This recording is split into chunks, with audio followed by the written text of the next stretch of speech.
Қайырлы күн, қыздар. Бүгін сіздермен дәл осылай етіп нан пісіруге арналған закваска жасайтын боламыз. Қазіргі кездегі дрожждардың көбісінің құрамында адамның ағзасына зиянды заттар көп екені барлығыңызға белгілі шығар. Қазіргі кездегі көптеген аурулар, иммунитеттің әлсіреуі барлығы сол дрожждың кесірінен болуы мүмкін. Сол үшін де нанды тек осылай закваскамен жасап жеуге кеңес беремін. Закваска жасау үшін бізге хлорсыз таза су қажет және өзіңіз күнделікті қолданатын ұн болса жеткілікті. Басқа артық ештеңенің қажеті жоқ. Бірінші жасағаннан дұрыс шығады және бір жасап қойсаңыз, ол сізге өте ұзақ уақытқа жетеді. Бізге закваска жасау үшін ең бірінші таза су қажет. Менің қолданған суым без газа су, тассай суы. Ал ұн бірінші сорт пионер. Осындай ыдысқа 2 қасық ұн саламыз, үлкен қасықпен. Су құямыз. Суыңыз жылы болу керек.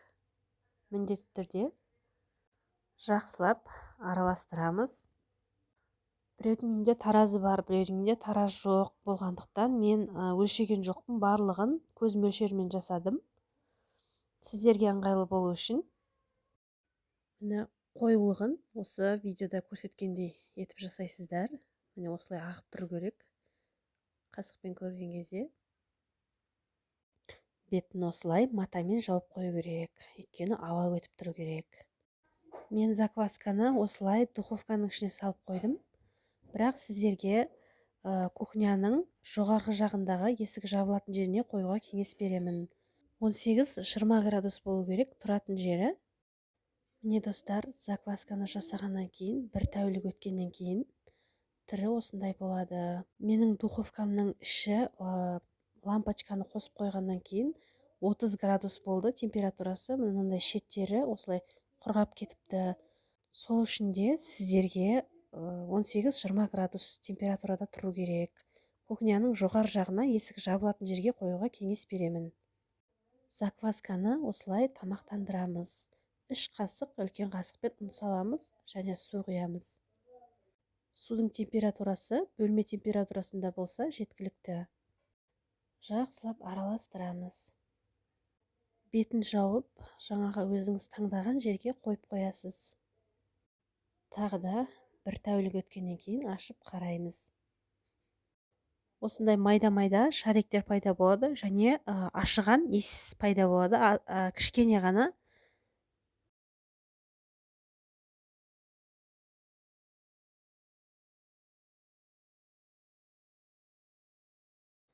Закваскаге тағы да үлкен қасықпен 3 қасық ұн саламыз.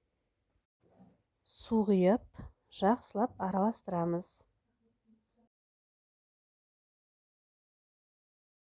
Бетін матамен жауып, заквасканы өзінің орнына қойып қоясыз. Дәл осылай етіп, күнде жалғастыра бересіз. Бір тәулік өткеннен кейін ашып қарайсыз.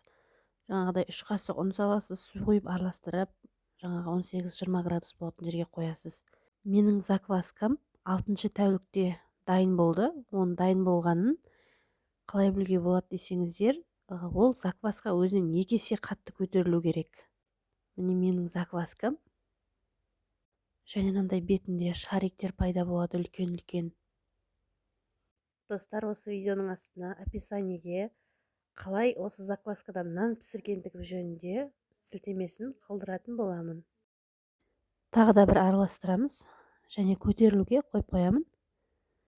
2-3 сағат уақыттан кейін көтеріледі тағы да. Енді заквасканы көбейтеміз. Міне осындай үлкенірек ыдыс алдым. 10 қасық ұн салдым үлкен қасықпен. Су құйып, жақсылап араластырып алдым. Міне осылай дайын болған заквасканың бәрін осы ыдысқа саламыз.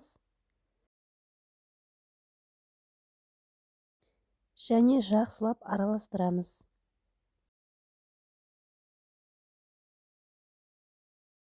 Бетін жауып, 2 сағаттай уақытқа қойып қоямыз. Шамамен 2-3 сағат уақыттан кейін закваска осылай көтеріледі. Және біздің закваскамыз дайын нан ашытуға. Достар, егер видео ұнаған болса, подписка жасап лайк басуды ұмытпаңыздар.